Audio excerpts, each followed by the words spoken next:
कि सिर्फ अपने मनोबल की चिंता है। मैं मेरा करते रहोगे तो बकरा बनोगे, ध्यान रखना।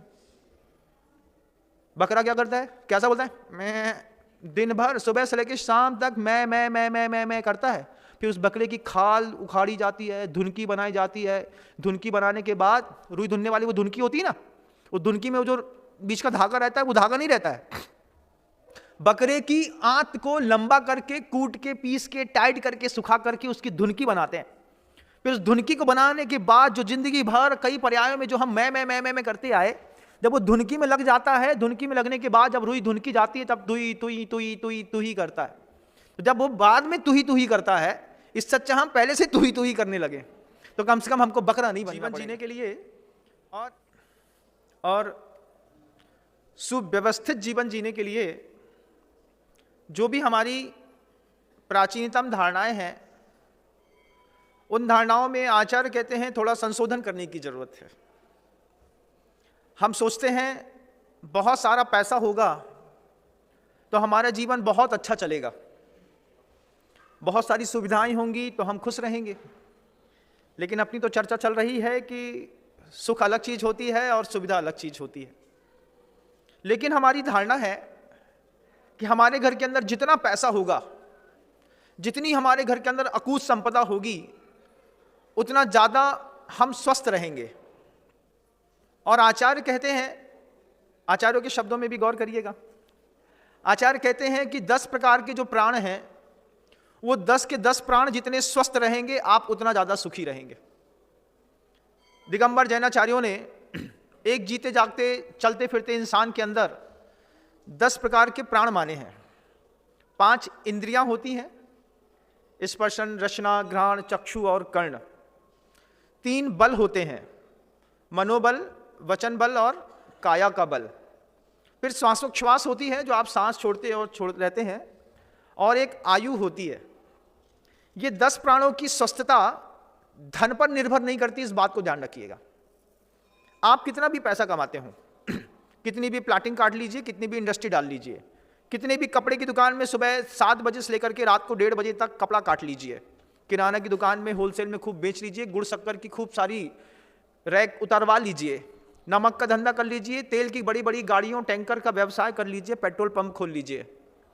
लेकिन ध्यान रखिएगा एक एक शब्द पर कि पैसे से जीवन की उच्चता और व्यवस्थाएं आवश्यक तो है, लेकिन बनती नहीं है, अनिवार्य नहीं है। पैसा आवश्यक है मानता हूं, लेकिन साधु को देखिएगा, उनके लिए तो पैसा आवश्यक और अनिवार्य नहीं है, उसके बिना भी उनकी जिंदगी बहुत अच्छे से चलती है। तो वो आपकी आवश्यकता तो है, लेकिन दुनिया में कई लोग ऐसे हैं जिनको पैसे को छूने तक की इच्छा नहीं होती। जितना भी साधु आते हैं, साधु समाज आती है, उसमें पैसे का कोई उपयोग तक नहीं है। तुम कहे महाराज 100 का नोट मिल गया, हम कहे कागज का टुकड़ा कोई काम का नहीं है। तुम कहे इसके बिना हम जी नहीं पाते, हम कहे हमारे घर में दिख जाए सो हम जी ना पाए। दिक्कत तो है, विचारधाराओं का खेल है। हम सोचते हैं और जो हमारी विचारधारा है वैसे ही हमारी गति है। सुबह से लेकर शाम तक महिलाओं को लगता है कि कितना सोना आ जाए, कितना चांदी आ जाए। घर के अंदर इफरात पड़ा रहने के बावजूद एक नया बिछिया दिखाई देता है और फिर एक खरीदने की इच्छा हो जाती है, एक जोड़ी और दिला दो, फिर उसके बाद नहीं बोले। होता है कि नहीं? ह्यूमन साइकोलॉजी है ना, होता है ना, मन के अंदर इच्छा पैदा होती है। क्या? हिरण, सुवर्ण, धन, धान्य, दासी, दास, कुप्प, भांड, प्रमाणातिक क्रमा। ये जो 10 प्रकार के परिग्रह हैं, इन परिग्रहों के बीच में जितना हम परिग्रह संचय करते चले जाते हैं, उतना हमको लगता है कि हम बहुत खुश रहेंगे, अब हम बहुत अच्छे से रहेंगे। लेकिन आचार्य कहते हैं कि 10 प्रकार के प्राण जो है, ये 10 प्रकार के प्राणों में जितनी भी निर्मलता, उज्ज्वलता रहेगी, तुम्हारा जीवन उतना उज्ज्वल और निर्मल रहेगा। अक्रोध, वैराग्य, जितेंद्रियत्वम, क्षमा, दया, शांति, सर्व प्रियत्रम। सूत्र है ज्ञानी नराणाम 10 लक्षणानि। एक ज्ञानी जन के, एक परिवार के समृद्ध व्यक्ति में, एक समृद्ध परिवार के जीवन शैली के जो सूत्र होते हैं, उसमें आचार्य कहते हैं कि आपने 5 इंद्रियों की भोग और उपभोग की सामग्रियां तो इकट्ठी कर ली हैं, लेकिन संसार न पैसे से चलता है, न भोग उपभोग की सामग्री से चलता है। गुरुदेव कहते हैं कि संसार को चलाने के लिए मनोबल भी चाहिए। आचार्य कहते हैं अपने जीवन को चलाने के लिए मनोबल चाहिए, और वो मनोबल भी 3 प्रकार का होता है। उत्तम मनोबल होता है, मध्यम मनोबल होता है और अल्प मनोबल होता है। मेरी बात को बहुत गौर से सुनिएगा, आपके जीवन को एक बाहर निकलने का और रास्ता दिखाई देगा। उत्तम मनोबल वाले जो लोग होते हैं, जीवन में जब प्रतिकूलताएं आती हैं, मुंह से एक शब्द नहीं कहते। एक शब्द कभी उनके मुंह से ये नहीं निकलता कि मेरी जिंदगी में कभी उठापटक चल रही है। यशोधर मुनिराज को देखिए, चाहे सुकुमार मुनिराज को, सुकौशल स्वामी को देखिए या सेठ सुदर्शन को, राम को देखिए, कृष्ण को देखिए, भगवान महावीर को देखिए, कभी इन्होंने ये शब्द नहीं बोले अपने मुख से कि हमारे जीवन में कुछ अव्यवस्थित चल रहा है। इतनी क्षमता जबरदस्त है, वो जबरदस्त क्षमता के बीच में बोलते हैं कि जो है सब ठीक है। उत्तम मनोबल। मध्यम मनोबल वाले जो लोग होते हैं, अपनी कैटेगरी भी छांट लीजिएगा। मध्यम मनोबल वाले लोग होते हैं, वे अच्छे काम भी करते हैं, अच्छा जीवन शैली भी जीते हैं, दान भी देते हैं, लेकिन कई बार सुनते सुनते सुनते सुनते भर जाते हैं। जब भर जाते हैं तो फिर एक दिन उनके मुख से वो भरी हुई चीज़ें बाहर निकलती हैं, चाहे वो क्रोध के रूप में निकलती हो या आंसू के रूप में। लेकिन उनका मध्यम मनोबल है, खूब सहते हैं वो भी, ऐसा नहीं कि नहीं सहते, सहते हैं। सहने के बावजूद उनके मन से, मुख से वो बात निकल जाती है। बात निकलती है, ठीक है, लेकिन सबसे अच्छी बात है कि फ्रस्ट्रेट होने के बाद कोई समझाता है तो वो समझ भी जाते हैं, और समझने के बाद फिर उनके जीवन में संतुलन बन जाता है, फिर अपना जीवन जीने लगते हैं। फिर उनको वो बोध होता है कि इससे अच्छा तो मैं नहीं बोलता तो ही अच्छा था। अपने आप को व्यवस्थित रखने के लिए पुरुषार्थ करते रहते फिर कभी जीवन से कुछ जब गले तक भर गई कोई बात तो निकल गई। फिर निकलने के बाद उनके मन के अंदर से ये बात आती है, उनसे कुछ कहूं मगर ये ख्याल होता है, उनसे कुछ कहूं मगर ये ख्याल होता है, शिकायतों का नतीजा मलाल होता है। जितनी शिकायत करते हैं उतना ही हाथ में मलाल हाथ में आता है। ये मध्यम मनोबल वाले लोग ऐसा सोचते हैं, जल्दी वाइंड अप करते हैं हर चीज़ से, फिर खड़े हो जाते हैं, चलो ठीक है जो हुआ तो हुआ, मुझे आगे बढ़ना है। एक अल्प मनोबल वाले लोग भी होते हैं। अल्प मनोबल वाले जो लोग होते हैं वो न किसी के उठाने से उठते हैं, खुद भी गिरते चले जाते हैं। उनके जीवन में 4 नंबर भी कम आ जाएं तो सीधे एक ही चीज़ दिखाई देती है, सुसाइड करना है। हम सुसाइड कर लेंगे, सुसाइड कर लेंगे नहीं, कई लोगों ने कर ली। आईआईटी के इंजीनियर्स को देख लिया, चार्टर्ड अकाउंटेंट्स को देख लिया, एमबीए करने वाले लोगों को देख लिया, सीए सीएफए करने वाले लोगों को देख लिया, 12वीं पास करने वाले लोगों को देख लिया, 10वीं में फेल होने वाले लोगों को देख लिया। 10वीं क्लास का कोई बच्चा है, वो अपनी 10वीं क्लास में फेल हो गया, उसने सुसाइड कर ली, किसी नदी में कूद गया, फांसी लगा ली, सल्फास खा ली।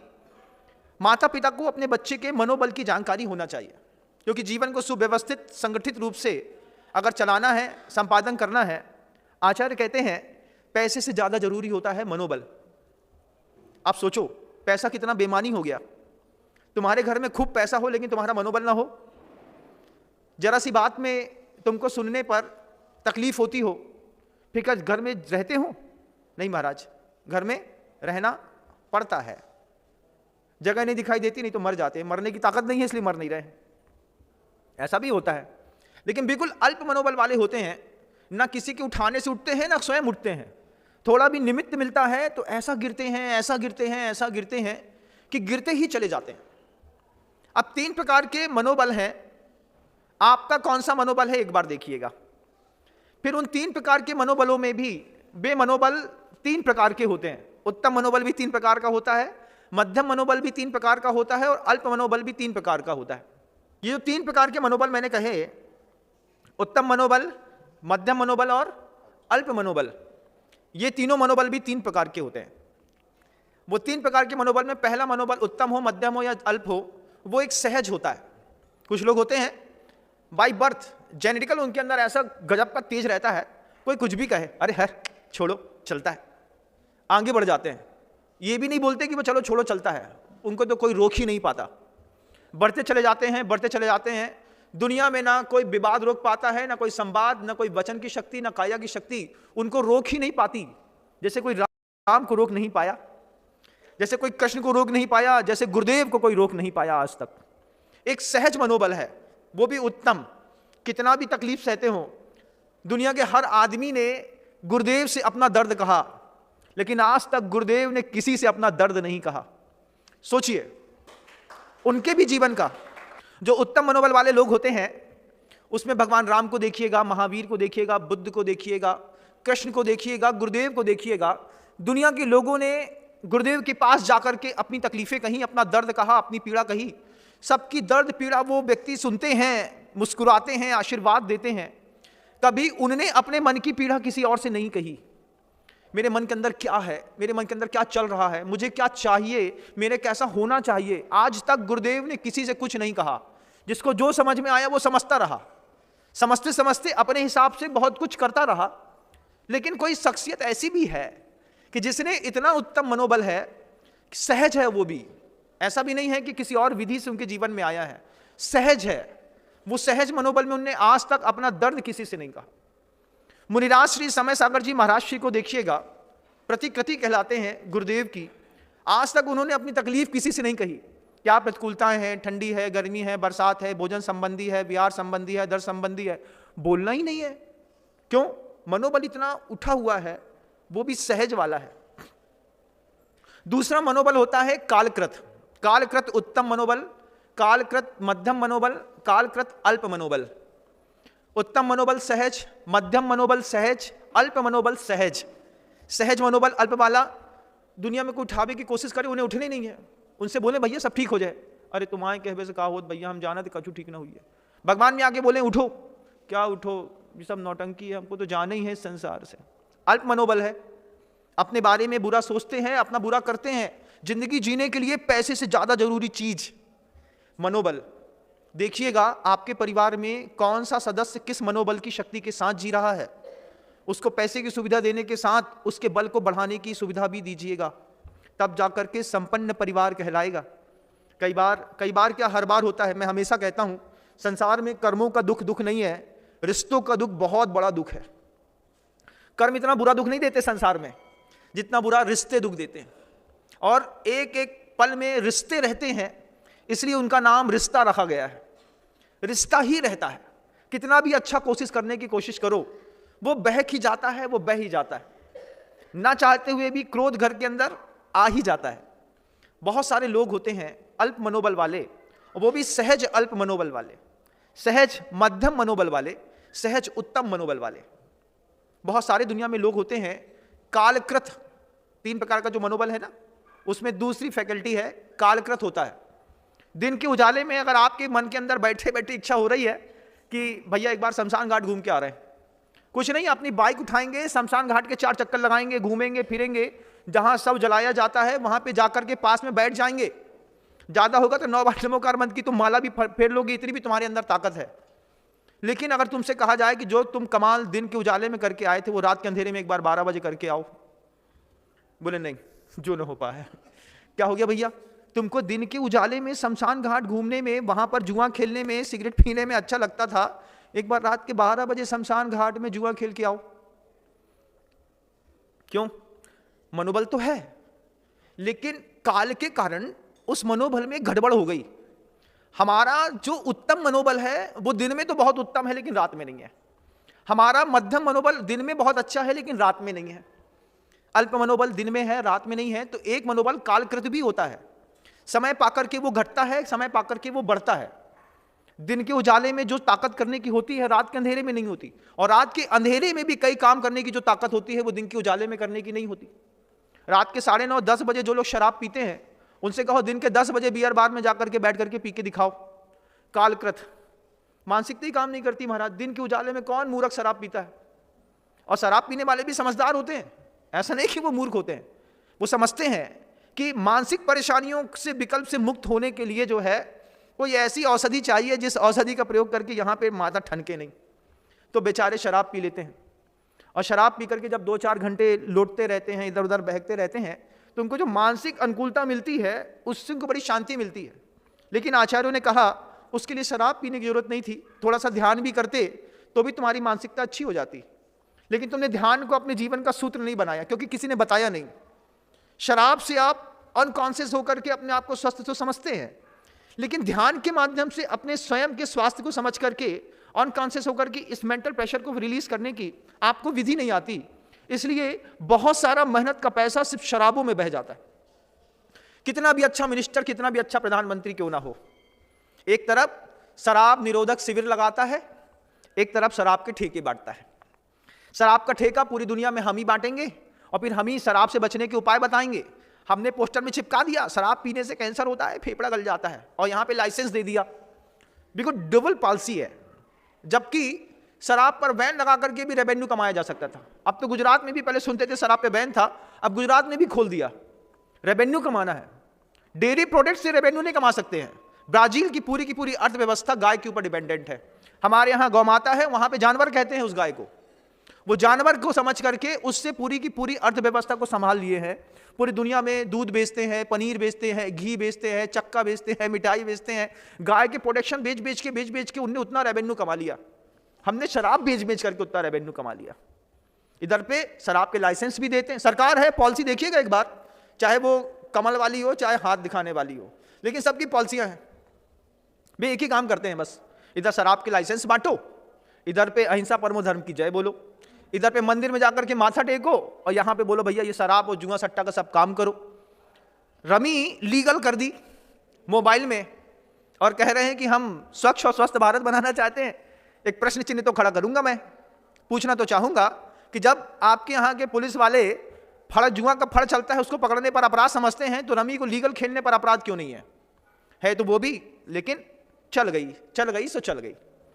अल्प मनोबल वाले लोग होते हैं, कालकृत दुख को सहन करते हैं। शराब पीने वाले लोग होते हैं, वे भी मूर्ख नहीं है, लेकिन उनको बस इस बात का पता नहीं कि शराब पी करके जिस मानसिक स्वस्थता को आप चाहते हैं वो ध्यान के माध्यम से भी आपको मिल सकती है। लेकिन आप ध्यान के माध्यम से मानसिक स्वस्थता क्योंकि आता नहीं है ना, किसी ने सिखाया नहीं। महाराज जी लोग भी, साधु भी इतनी बार गांव में गया आया, उसने अपनी स्वार्थ सिद्धि तो करी, लेकिन सह अस्तित्व के साथ और निराकुलता के साथ जनता जी सके ऐसा संदेश साधु भी सावक तक पहुंचा नहीं पाए। सबसे बड़ी कमजोरी हो गई। हम क्रियावादी धर्म में इतने उलझे रहे, हम समझते हैं बस कि पूजा कर लेने से पाप कट जाता है। पूजा करने से पाप तो कटेगा, मानता हूं इस बात को, लेकिन धर्म और जीवन कैसे सुरक्षित चलेगा, इसके लिए आचार्य कहते हैं कि 10 प्रकार के जो बल हैं, इन 10 प्रकार के बलों की स्वस्थता अपनी, अपने परिवार की, अपने प्रिय की निश्चित करो। तुम अपनी पत्नी से प्रेम करते हो तो निश्चित करो कि इसके 10 प्रकार के जो प्राण हैं, मन बल है, वचन बल है, काया का बल है, 5 इंद्रियां हैं, श्वासोच्छ्वास है, आयु है, स्वस्थ है कि नहीं, कि जब गिर जाएगी और लेट जाएगी तभी तुम उसका इलाज कराओगे। मौका नहीं आने दो ना। अगर हमने मौका नहीं आने दिया, हम तुमको बीमार होने ही नहीं देंगे, तुम्हारी मानसिकता खराब होती।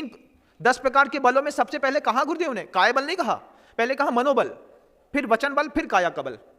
आचार्य बहुत समझदार हैं, सर्वज्ञ की वाणी से निश्चित देशना कह रही है कि सबसे पहले घर के अंदर मनोबल की सुधार करने की, समृद्ध करने की कोशिश करो। पैसा खर्च करो इस बात के लिए कि हमारे घर के बच्चों की, हमारे घर के परिवार के सदस्यों की मानसिकता ऊंची उठे। ओछी बने इसलिए नहीं, इनका मनोबल और ऊंचा उठे, इसके लिए भी धन का व्यय करना पड़ता है। हम सिर्फ फ्रिज और कार और कूलर खरीदने में और मकान बनाने में फंस गए। पैसे का, अर्थ का सही सदुपयोग करने की कला हमको नहीं आती। हम कितने परेशान हैं घर के अंदर रह करके, हैं कि नहीं बताओ ना? हैं। खूब पैसा होने के बावजूद परेशान हैं, और किसी और से परेशान होते तो कोई बात नहीं थी, अपनों से परेशान हैं। कितनी परेशानियां, कैसा जीवन, उसके बाद भी हम जी रहे हैं क्योंकि हमको युक्ति नहीं पता। जैन शासन में आने के बाद हम ये भूल गए कि पैसा हमारी प्रायोरिटी नहीं है। पैसा हमारी जरूरत है, गृहस्थ है तो जरूरत है। कितनी जरूरत है? बस इतनी जरूरत है जितना गाड़ी में पेट्रोल की टंकी में पेट्रोल भरना तो ठीक है, अब बैठने की सीट में भी पेट्रोल बांध लिया, सामने की डिक्की में भी पेट्रोल रख लिया, पीछे चक्के के ऊपर भी पेट्रोल की 4 टंकियां बांध ली, फिर सामने वाले फुट रेस्ट में जहां आपका ब्रेक लगता है वहां भी पेट्रोल भर लिया।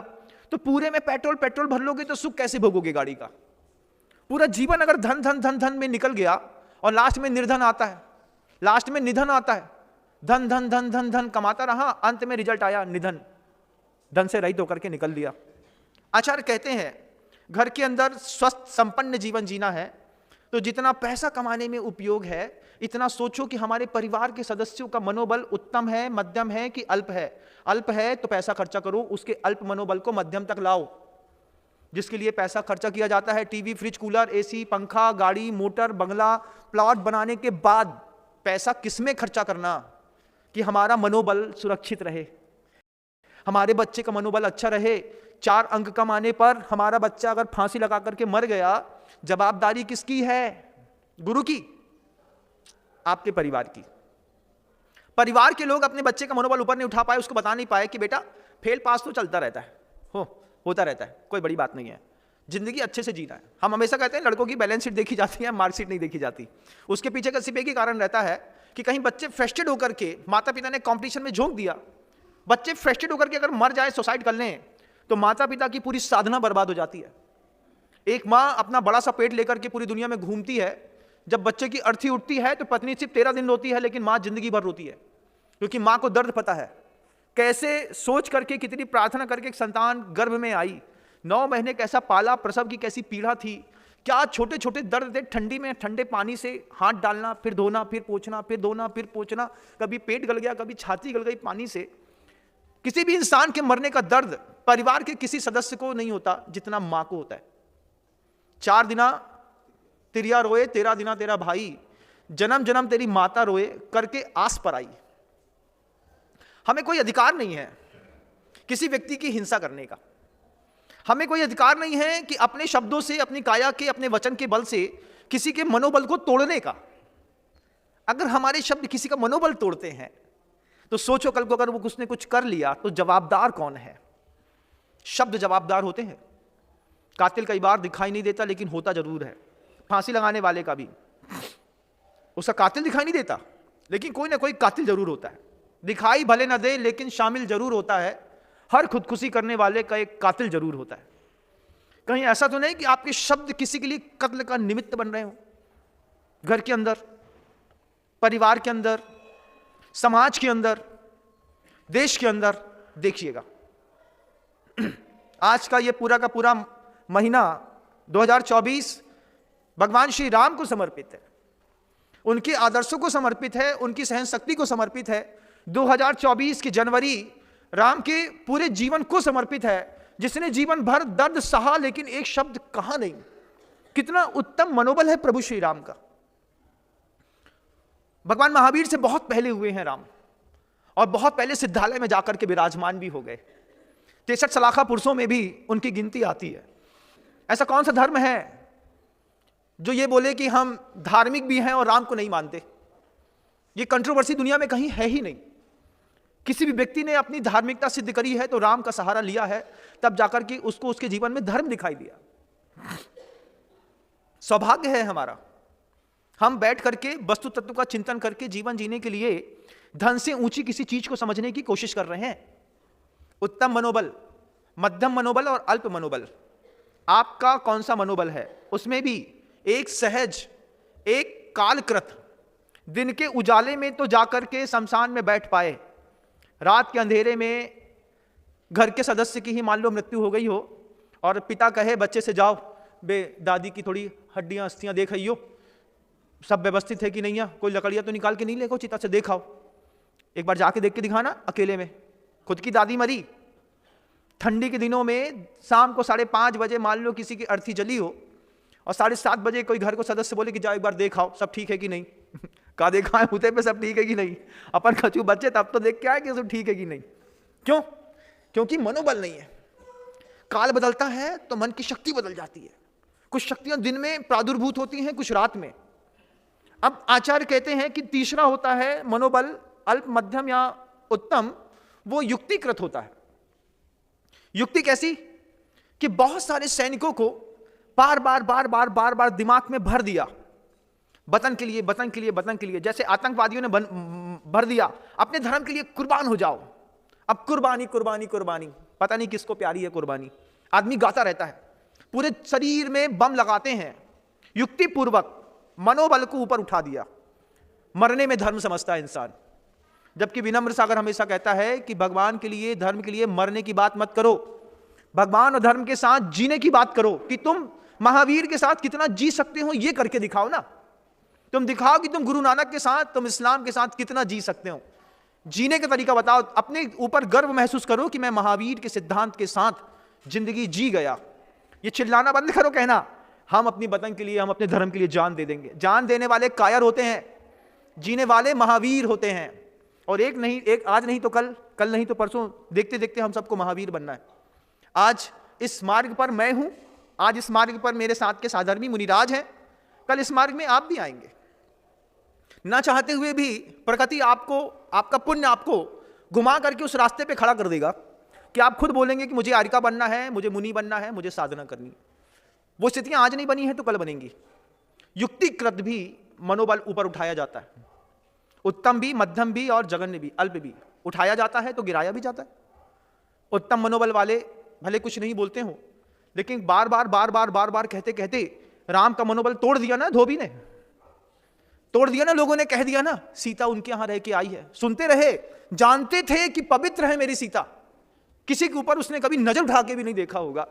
लेकिन इन महापुरुषों का भी मनोबल कई बार युक्ति पूर्वक लोगों ने गिराया और गिरा करके सीता को वनवास जाने के लिए ऐसे आदेश देने की प्रेरणा दी। आप अपने घरों में देखिए आप कौन से मनोबल को लेकर के चल रहे हैं। आपके पास कालकृत मध्यम मनोबल है, आपके पास कालकृत अल्प मनोबल है, आपके पास कालकृत उत्तम मनोबल है, युक्तिकृत है कि सहज है। घर के अंदर बैठ करके जिंदगी भर जीरा धनिया बेचते बेचते जिंदगी निकल गई, नीचे की कीट छत तक पहुंच गई पैर के माध्यम से, बोले पूरे घर में चिपचिप है, इतना धंधा चलत है। लेकिन धंधा तो चलता है, लेकिन इंसान घर के अंदर जिंदा है कि नहीं, मैं पूछना चाहता हूं। फिर आचार्य बड़ी अच्छी बात कहते हैं, अगर आपको लगे कि आपके घर के अंदर कोई व्यक्ति अल्प मनोबल वाला है, आपके घर के अंदर कोई ऐसा व्यक्ति है जो कालकृत अल्प मनोबल को लिए हुए है, युक्ति पूर्वक अल्प मनोबल को लिए हुए है, तुमने बोला नहीं कि वो डिप्रेशन पे ठुस निकल गई हवा, तो भैया उसकी हवा भरनी है। नहीं तो तुम्हारे देखते देखते वो जो छोटा सा व्यक्ति हो, चाहे बूढ़ा व्यक्ति हो, कई बार बूढ़ा व्यक्ति भी होता है, ध्यान रखिएगा, कई बार घर के बड़े अल्प मनोबल वाले होते हैं, भले वो बड़े हो जाते हैं लेकिन अल्प मनोबल वाले होते हैं। जरा सी बात में आंसू आ जाते हैं, जरा सी बात में लगता है भैया तुम संभाल लो, हमें नहीं चाहिए, तुम्हारी जिंदगी जी लो। इन लोगों को भी उत्साहवर्धन की आवश्यकता होती है। अगर आपने ऐसा नहीं किया तो हिंसा का दोष लगता है। फिर आचार्य कहते हैं, उस बात को गौर करिए कि जब वो जो बात मैंने कही कि अक्रोध वैराग जितेंद्रियत्वम, अब ये जो मनोबल है, इसमें इस मनोबल को जो आपका बिल्कुल अल्प है, गिर गया है, गिरा दिया गया है, या स्वभाव से है या समय के कारण है, मध्यम है, अल्प है या उत्तम है, प्लस में है या माइनस में है, इसको व्यवस्थित कैसे किया जाता है। आचार संहिता तो बता दी, आचार संहिता बता दी, हिंसा नहीं करो, झूठ नहीं करो, झूठ नहीं बोलो, चोरी नहीं करो, कुशील नहीं करो, ब्रह्मचर्य का पालन करो, अपरिग्रहवाद का सिद्धांत करो। ये तो धार्मिक सिद्धांत हैं, आपको बता दिए, बताना सहज बात थी, कॉपी में लिखा था, मैंने बोल दिया। लेकिन सावक पूछता है इंप्लीमेंट कैसे किया जाता है, ये बताइए। आपने कह तो दिया हिंसा नहीं करो, इंप्लीमेंट का उपाय बताइए। आचार्य को उपायज्ञ कहा है, आचार्य उपायज्ञ होते हैं, उनको उपाय आते हैं। जैसे मान लीजिए आपको मच्छर काटता है, तो आप मच्छर मार रहे होते हैं, बहुत देर तक मारते रहते हैं, एक दो नहीं, पूरी दुनिया के मच्छर भी मार देंगे तो आप मार नहीं पाएंगे, आप मर जरूर जाएंगे। क्योंकि मच्छर का काम, मच्छर को आपसे कोई बुराई नहीं है, समझना इस बात को, बड़ी गंभीर बात कह रहा हूं। जो आपको काट रहा है उसको आपसे कोई बुराई नहीं है, उसकी वो प्रकृति है। चाहे बात हो, चाहे व्यक्ति, चाहे मच्छर, जो भी आपको काट रहा है उसकी आपसे कोई बुराई नहीं है, उसकी वो प्रकृति है। मच्छर की प्रकृति है, वो काटता है, लेकिन हमारी प्रकृति मारने की नहीं है। अब हमने कहा अहिंसा परमो धर्म, तो आपने कहा उपाय बताइए। अपन ने उपाय ढूंढा, अपन ने मच्छरदानी लगा ली, हमारी हिंसा भी नहीं हो रही है और मच्छर की जान भी बच रही है, धर्म का पालन भी हो रहा है। तो उपाय चाहिए इस बात के लिए कि महाराज अगर हमारा मनोबल गिरा हुआ है, अगर हमारे परिवार के लोग हमको डिमोटिवेट करते हैं, अगर हमको हमारे परिवार के कारण कालकृत भी हमारा मनोबल गिर गया है, पहले हम बहुत अच्छे थे महाराज, लेकिन जब से घर का पैसा लॉस हुआ, पत्नी मरी, ये हुआ वो हुआ, 2 4 5 सब्स्टिट्यूट या फिर कोई ऑप्शन बता देते हैं आप। कोरोना आया, कोरोना आने के बाद इतना अच्छा बहाना आ गया जिंदगी में, महाराज कोरोना के बाद तो घर ही बर्बाद हो गया। अब जरा सी बात, भैया बोली ले लो, कोरोना के बाद, उसके पहले तो बहुत अच्छे हो महाराज, उसके बाद कब हो, घर ही बर्बाद हो गया, अब कछु नहीं है घर के अंदर। ऐसे प्यार से बोलते हैं, ऐसा लगता है आशीर्वाद दे दें, तथास्तु। एक बार मेरे मुख से तथास्तु निकल गया ना, तो ध्यान रखियो। फिर बाद में बोले महाराज पहले तो लेकिन जो दिन से आपसे कही कि घर के अंदर कुछ, सब घर ही बर्बाद होगा, उस दिन से और बर्बादी होने लगी। साधु से कभी झूठ नहीं बोलना। क्यों नहीं बोलना? उसकी वर्गणाएं काम करती हैं। आप अरबपति हैं, आपने कह दिया हमारे पास कुछ नहीं है, और साधु ने भावना भाई कि कम से कम इसको 100 रुपये रोज मिलना चाहिए। तो अभी तक तो तुमको करोड़ों मिल रहे थे, लेकिन अब साधु ने भावना भाई तुम्हारे लाने कि को कम से कम 100 रुपया तो रोज मिलने चाहिए। तो करोड़ों को धंधा मरत मरत मरत मरत मरत मरत 100 में आकर के रुक जाए। बोले महाराज कहो हमने तुम्हारी भावना भाई थी तुमको 100 रुपये रोज मिलेगा, उससे ज़्यादा? बोले तुम बोल रहे थे हमारे पास कछु नहीं है, तो हमने कहा कम से कम 100 तो मिलनी चाहिए। इसलिए साधु से कभी झूठ नहीं बोलना, उससे बोलना महाराज धन तो है लेकिन मन नहीं है। साफ साफ बोल देना बहुत अच्छा रहता है, महाराज धन है मन नहीं है महाराज। अगर मन आप बना दो तो बात अलग है। युक्तिपूर्वक कालकृत अगर आपका मनोबल उठा दिया, आपको पता चलेगा कि हमको किसी ने आसमान कर दिया। जीवन के सूत्र हैं उत्तम मनोबल, मध्यम मनोबल, अल्प मनोबल। एक मनोबल है, सहारा है, जिसके सहारा आप जीते हैं। धन के सहारे आपको लगता है कि हम जी रहे थे, तो आप जिंदगी का एक फलसफा बदलने की कोशिश करिएगा। कैसे मेंटालिटी उद्बोधन सुनने के बाद चेंज होती है ना, लगता है कि अभी तक पैसे से जी रहे थे, लेकिन हकीकत तो है कि अगर घर के अंदर मनोबल नहीं है तो आप जिंदा रह नहीं सकते। आचार्य ने कहा है कि व्यक्ति कोई भी है 10 प्राण से जीता है, 5 इंद्रियों से, 3 बल से, श्वासोच्छ्वास से और आयु से। उन सब के बीच में बिल्कुल सेंट्रल में बैठा है मनोबल। 5 इंद्रियों के बाद छठवां है मनोबल, इसके नीचे फिर 4 हैं। अगर ये खिसका तो इधर का भी गिरता है और इधर का भी गिरता है आदमी। आचार्यों से पूछा कि महाराज मनोबल बना रहे इसके लिए कोई उपाय भी है क्या? आपके बारे में सुना था कि आपको लोग उपायज्ञ कहते हैं, आपके पास बहुत सारे उपाय आते हैं, उपाय बताओ ना महाराज। मेरा मन बहुत गिरा हुआ है, कई बार सोचता हूं कि मर जाऊं, मार दूं, ऐसा कर दूं, वैसा कर दूं, आप उपाय बताओ। आचार्य कितने मतलब समझदार थे, आचार्य कितने दयाशील थे, दयावान थे। उन्होंने साफ साफ शब्दों में कहा कि 5 इंद्रियों को नियंत्रण में रखो। अगर मनोबल को ऊपर उठाना है अपना और अपने परिवार का, तो 5 इंद्रियों को स्वस्थ भोजन दो। शब्द पे गौर करिएगा, 5 इंद्रियों को स्वस्थ भोजन, किसी का मनोबल नहीं गिरेगा, न तुम्हारा न तुम्हारे परिवार का। स्पर्शन इंद्री को स्वस्थ भोजन, स्पर्शन इंद्री का भी भोजन होता है महाराज। हम तो सोचते थे मुंह से खाते हैं। स्पर्शन इंद्री का भोजन अगर नहीं जरूरत होती तो ये बनियान के ऊपर इनर, इनर के ऊपर शर्ट, शर्ट के ऊपर स्वेटर, स्वेटर के ऊपर जैकेट, जैकेट के ऊपर टोपा, टोपे के बाद ग्लव्स, फिर सॉक्स, फिर जीन्स, फिर लेगी, ये सब पहनने की जरूरत नहीं पड़ती। कितना लबादा उड़ के आए, फिर समझ में आया, फिर ठंडी में देखा कि दिगंबर साधु चुपचाप बैठा है, स्वस्थ भोजी है। शरीर को प्रकृति के साथ ऐसा ढाल दिया है कि ठंडी में भी 2-4 बूंद पसीना उसके शरीर से गिर जाता है। इंद्री का स्पर्शन, इंद्री का स्वस्थ, 5 इंद्रियों को स्वस्थ भोजन। आपको अपना मनोबल ऊपर उठाना है तो मजाल है कोई बोले कि हमारा ठंडी बहुत है, कमरे से बाहर मत निकलो। काम है तो ठंडी नहीं, आगे भी बरसे और ठंडी भी बरसे। अभी तुम्हारे यहाँ का 14-15 टेम्परेचर चल रहा है, एक भी हो जाएगा तुम अपने घर के अंदर बैठे रहना, बिना चाहकर तुम्हारा पंचगणक करके जाएंगे। क्यों? क्योंकि स्वस्थ भोजी हैं। शरीर में स्पर्शन इंद्रियां स्वस्थ भोजन करती हैं हमारा। फिर रसना इंद्री भी स्वस्थ भोजी। अगर अपना मनोबल ऊपर उठाना है तो तुमको लगता है कि शाम का भोजन नहीं करेंगे तो भूखे मर जाएंगे। साधु को देखो, गर्मी में पहली अंजलि पानी में अंतराय आता है उसको, उसके बाद वो मई की गर्मी चुपचाप निकालता है, मुस्कुराते हुए, उद्बोधन देते हुए, क्लास पढ़ते हुए, सोते हुए, समाइक करते हुए। स्पर्शन इंद्री का स्वस्थ भोजन की ताकत आपको क्या पता? ये बाजार का सड़े का बुद्धू का समोसा खाने वाले लोग क्या जानेंगे स्वस्थ भोजन क्या होता है। हमें तो बुद्धू का समोसा अच्छा लगता है महाराज, इतने से छूटे नहीं कि सीधे वहीं पे जाके बैठे, 4 दे दिया, और जिसको खाने नहीं मिला उसने महिलाओं ने घर के अंदर पैक करा के घर के अंदर खा लिया। लेकिन आचार्य कह रहे हैं 5 इंद्रियों को स्वस्थ भोजन देना सीखिए। स्पर्शन इंद्री को, शरीर को स्वस्थ भोजन। नहाते नहीं कई लोग ठंडी के दिनों में, जबकि प्रयास तो रोज का होना चाहिए। नदी का, कुएं का पानी आपके बॉडी टेम्परेचर से 60 डिग्री ऊंचा होता है। जब कभी भी आप नदी के पानी में नहाएंगे आपको कभी नहीं लगेगा कि ठंडे पानी में नहा रहे हैं, ठंडी में गर्म रहता है वो। कुएं के पानी की भी एक खासियत रहती है, 7 डिग्री आपके टेम्परेचर से ऊपर रहता है, आप एकदम से निकाल के नहाएंगे आपको गर्म लगेगा, भाप छोड़ता हुआ मिलेगा। लेकिन स्वस्थ भोजी नहीं है हमारी स्पर्शन इंद्री, स्वस्थ भोजी नहीं है हमारी रसना इंद्री।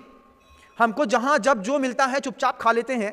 24 घंटे मुंह में गुटखा फंसाया व्यक्ति, अगर आप ये सोचते हैं कि ऊंचा मनोबल वाला है, तो ध्यान रखिएगा सबसे अल्प मनोबल वाले लोग होते हैं, अपने अहंकार को जब वो पाल नहीं पाते हैं तो गुटखा मुंह में दबाते हैं। और गुटखा दबाते हुए एक साइकोलॉजिकल इफेक्ट है। आप पान खाते हैं, आप गुटखा खाते हैं, आप कोई च्युइंगम को च्युइंग करते हैं, उसके पीछे का साइकोलॉजिकल इफेक्ट है कि आप अपने अहंकार से खुद परेशान हो गए।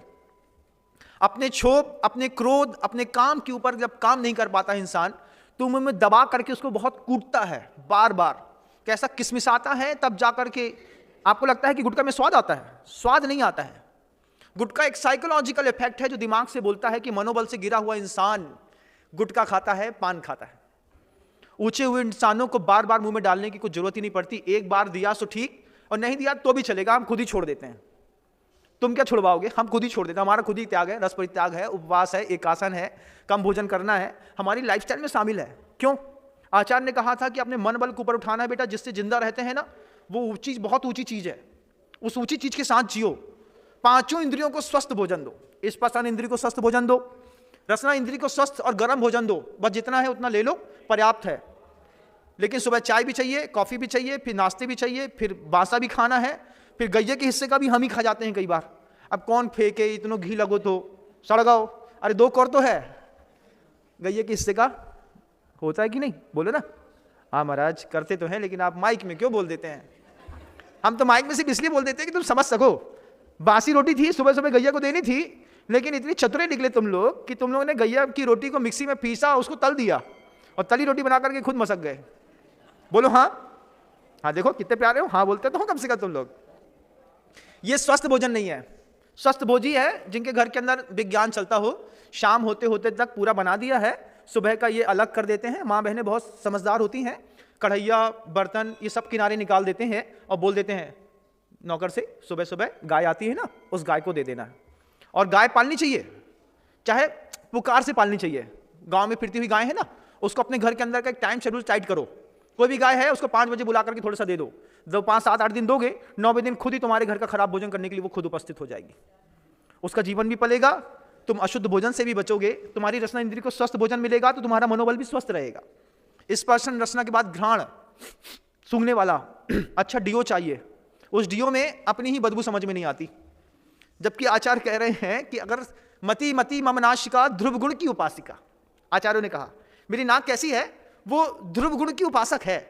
बुरा अगर मेरी नाक में सूंघने में आता है, बैड स्मेल ऑफ फ्रेग्रेंस जिसको आप कहते हैं, अगर मान लीजिए बैड स्मेल सूंघने में आई है तो हमको पता है कि ये बैड स्मेल है। अब हमको ना उल्टी आनी चाहिए, ना छींक आनी चाहिए, ना खांसी आनी चाहिए, ना दुगना चाहिए।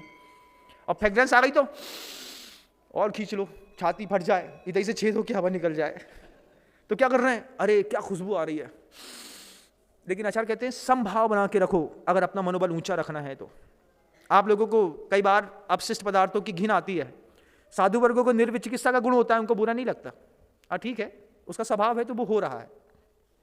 घ्राण के बाद चक्षु, इसका भी शुद्ध भोजन मिलेगा तो मनोबल ऊंचा उठेगा।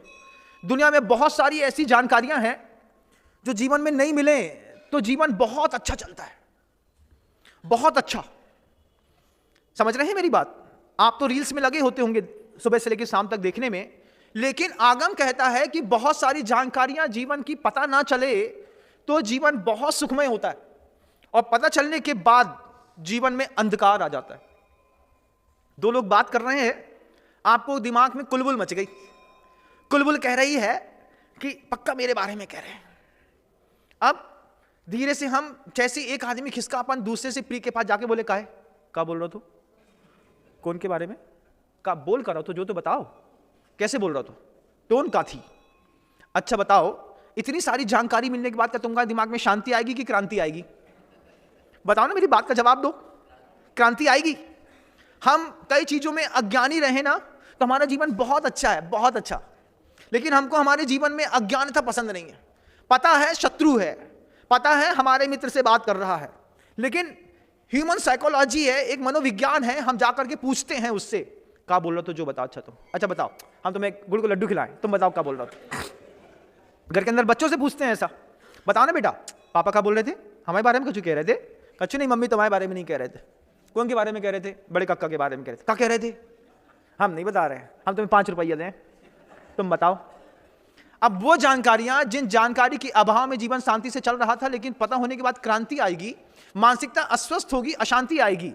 लेकिन हमने चला करके उन जानकारियों को प्राप्त करने के लिए पुरुषार्थ करते हैं कि नहीं करते हैं? करते हैं ना, करते हैं। छिद्रान्वेषी बुद्धि होती है ऐसी लोगों की। क्या चल रहा है एक बार पता तो करो भाई, ऐसा बोलते हैं। फिर शाम को बैठने वाले सागर की तरफ में जाएंगे ना, तुम्हारा नया सब चलता है, गुरु कहा है, गुरु क्या चल रहा है, वो ऐसा पूछते हैं। अब अगर उन्हें गुरु ने तुम्हारे बारे में कछु बता दी तो भाई मुंह उतर जाने आए, क्योंकि अल्प मनोबल है, कालकृत और युक्तिपूर्वक उठाया भी जाता है और गिराया भी जाता है। आचार्यों ने कहा आंखों को स्वस्थ भोजन दो, जो देखना जरूरी है, जितना देखना जरूरी है, जितनी देर देखना जरूरी है, उसके बाद हर चीज पर वैन लगा दीजिए। पैसे से घर नहीं चलता, पैसे की आवश्यकता सिर्फ वन टाइम इन्वेस्टमेंट है। एक बार मकान बना दिया 50 साल निकल जाएगा, एक फ्रिज खरीद लिया 15 साल निकल जाएगा, एक गैस का स्टोव खरीद लिया अगले 12 साल कुछ नहीं होने वाला, एक पानी की टंकी सिंटेक्स की लगा दी 20 साल भूल जाओ। One time investment. अब पैसा क्यों कमा रहे? सुख से, सुविधा के लिए ना, सुविधा तो इकट्ठी कर ली। अब कहते हैं इस धन से अपने परिवार का सात्विक 5 इंद्रियों के भोजन की व्यवस्था करूंगा, स्पर्शन इंद्रिय के भोजन की व्यवस्था करूंगा, थोड़ा सा दुखाभ्यासी बनाऊंगा अपने बच्चों को भी। सुबह से लेकर शाम तक एसी में रहने वाले बच्चों के हार्ट काम करना बंद कर देते हैं, हर जगह एसी एसी एसी है, जिंदगी बर्बाद हो जाती है। अच्छा, उन्होंने कहा अपने आप को ऊपर उठाओ, गिव अप सेल्फ। कैसे गिव अप करना है? सेल्फ गिव अप क्या है? मुझे नहीं देखना मतलब नहीं देखना, मुझे नहीं सुननी वो बात मतलब नहीं सुननी, मुझे नहीं जानना तो मेरे बारे में क्या बोल रहे थे, क्योंकि आचार्य महाराज कह रहे हैं। हमने बात पता करी और हमारे जीवन की शांति क्रांति में बदली। अपने जीवन की शांति को क्रांतिवाही बनानी नहीं है, हमको अपनी शांति में रहना है। तुमको जो मेरे बारे में सोच रहा है सोचते रहो, अपने को क्या फर्क पड़ रहा है? तुम सोच रहे हो, तुम्हारी सोच तुम्हारे तक सीमित है, बहुत अच्छी बात है, लेकिन हमने अगर कान खोल के पता करने की कोशिश करी और पता चल गया, बदलाव नहीं ला पाए, तो फालतू में मनोबल टूटता है। इस मनोबल को ऊपर उठाइए, अपनों का भी और अपना भी, दूसरे के लिए उठाने में सहारा बनिए। बेटा हम है ना, चिंता नहीं करो। जैसे गुरुदेव छोटी छोटी गायों का मनोबल उठा रहे हैं, जब तक गुरुदेव हैं हर गौशालाएं सुरक्षित हैं, लेकिन आप संकल्प ले लें कि जब तक हम जीवित हैं हमारी गौशालाएं सुरक्षित रहेंगी। किसी आदमी को जीवन दान देना, 5 इंद्रियों का स्वस्थ भोजन देना, स्पर्शन का, रचना का, ग्रहण का, चक्षु का, कर्ण का भी स्वस्थ भोजन, अच्छी बातें, अच्छे लोग, अच्छे शब्द, गाली गलौज गुप्ता, इससे कुछ नहीं होता। अस्वस्थ भोजन है कान का, एक बार कर लिया, निंदा अहंकार एक बार कर लिया, फिर देखो कितनी परेशानी होती है। मैं हमेशा कहता हूं वो बात कि आंख का देखा मन तक जाए या ना जाए, लेकिन कान का सुना मन तक जरूर जाता है। कान का सुना मन तक जरूर पहुंचता है। अपने कान का भी स्वस्थ भोजन अपने परिवार की, अपने गुरुओं के बीच में भी बनाने की कोशिश करिए कि 5 प्रकार की इंद्रियों का अगर स्वस्थ भोजन, गुरुदेव कहते हैं कि अगर मिलता रहेगा तो मेरा मनोबल उत्तम बना रहेगा। जैसे यशोधर मुनिराज का बना था, जैसे रामचंद्र जी का बना था, जैसे कृष्ण का बना था, जैसे भगवान महावीर का बना था। सोचिए 5 इंद्रियों से भोजन करते थे और स्वस्थ करते थे। हमको तो विज्ञान ही नहीं पता था महाराज। कोई बात नहीं, आपको आज तक नहीं पता था, आज तो पता है ना। घर के अंदर जाकर के जितना पैसे के लिए पुरुषार्थ करते हैं, उससे ज्यादा अपने परिवार की सुरक्षा के लिए मनोबल को उठाने का पुरुषार्थ करिएगा। आपको एक कमाल की बात बताते हैं कि अगर घर के अंदर किसी का भी मनोबल गिरा नहीं रहेगा, किसी को भी भय, शोक और चिंता नहीं बनेगी। विघ्नकर्ता बनने तो सरल है, विघ्नहर्ता बनने वाले गणेश कहलाते हैं। अपने परिवार का विघ्नहर्ता बनिए। तुम्हारा मनोबल गिरेगा नहीं तो तुमको छाती में कैंसर भी नहीं होगा, फिर तुमको रूट कैनाल भी नहीं करानी पड़ेगी, फिर तुम्हारी आंखें भी खराब नहीं होंगी, फिर तुम्हारी लंग्स में प्रॉब्लम भी नहीं होंगी। कि जितने घरों में बीमार लोग हैं, ये पहले मन से टूटते हैं, बाद में शरीर से टूटते हैं। जवानी हो चाहे बुढ़ापा, घुटना दर्द दे रहा हो चाहे रीढ़ की हड्डियां, पहले दिमाग में दर्द पैदा होता है, फिर बाद में जब रुक नहीं पाता तो शरीर में उसका दर्द दिखाई देता है। अगर हम अपने परिवार की स्वस्थता के लिए इस प्रकार के मनोबल का चिंतन कर गए और बोल दिए, ये बात दिमाग में फिट कर लीजिए, जितना जिंदगी में धनबल की जरूरत है उतनी ही आचार्य कहते हैं जिंदगी जीने के लिए मनोबल की जरूरत है। हम किसी का मनोबल उठाने का कारण बनेंगे, किसी के मनोबल को गिराने में निमित्त नहीं बनेंगे। लेकिन हमारी प्रकृति है, हम आज तक ऐसा करते चले आए हैं। सुनना सरल लगता है, आचरण करने में थोड़ा सा कठिन होता है, लेकिन उदारता अगर दिमाग में, दिल पे हावी हो, थोड़ी चेहरे पर सात्विक मुस्कुराहट हो, सब कुछ सहज हो जाता है।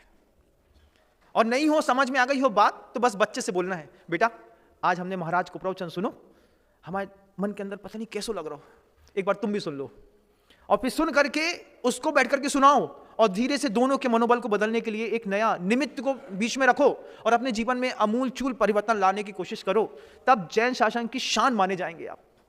फिर सोचिए, वे बहुत सारे लोग जहां तक देशना नहीं पहुंचती, जहां तक भगवान वर्धमान स्वामी नहीं पहुंचते, जहां तक गुरु नहीं पहुंचते, लेकिन हमारे साधर्मी हैं और परेशान रहते हैं, उनका मनोबल उठाना भी तो हमारा काम है ना। नहीं है कि सिर्फ अपने मनोबल की चिंता है, मैं मेरा करते रहोगे तो बकरा बनोगे, ध्यान रखना। बकरा क्या करता है, कैसा बोलता है, मैं, दिन भर सुबह से लेकर शाम तक मैं करता है। फिर उस बकरे की खाल उखाड़ी जाती है, धुनकी बनाई जाती है। धुनकी बनाने के बाद रुई धुनने वाली वो धुनकी होती है ना, वो धुनकी में जो बीच का धागा रहता है वो धागा नहीं रहता है। बकरे की आंत को लंबा करके, कूट के, पीस के, टाइट करके, सुखा करके उसकी धुनकी बनाते हैं। फिर उस धुनकी को बनाने के बाद जो जिंदगी भर कई पर्यायों में जो हम मैं करते आए, जब वो धुनकी में लग जाता है, धुनकी में लगने के बाद जब रुई धुनकी जाती है तब तुही करता है। तो जब वो बाद में तुही करता है, इससे अच्छा हम पहले से तुही करने लगे, तो कम से कम हमको बकरा नहीं बनना पड़ेगा। और एक और अच्छी शब्द कह करके शब्दों को समाप्त करूं कि एक बार मुर्गे से पूछा किसी इंसान ने, क्यों रे लोग तेरे को मार क्यों देते हैं? तो मुर्गा जवाब देता है, नींद से जगाने वाले को लोग मार ही देते हैं साहब। हमारी आदत है नींद से जगाने की। मुर्गे को क्यों मार दिया जाता है, उद्बोधन को क्यों मार दिया जाता है, सुना नहीं जाता? बोले नींद से जगा रहे ना महाराज। हो गया, आधा सुना, इतना ही काफी है। आपका समय हो गया, शब्दों को विराम देता हूं, कल पुनः प्रयास करूंगा। गुरुदेव श्री विद्यासागर जी महाराज की। जा वाणी के ज्ञान से सूझे लोकालोक, सो वाणी मस्तक नमो सदा देत हूं दो। हे जिन वाणी भारती तो हे जपो दिन रैन, जो तेरी शरणा गहे सो पावे सुख।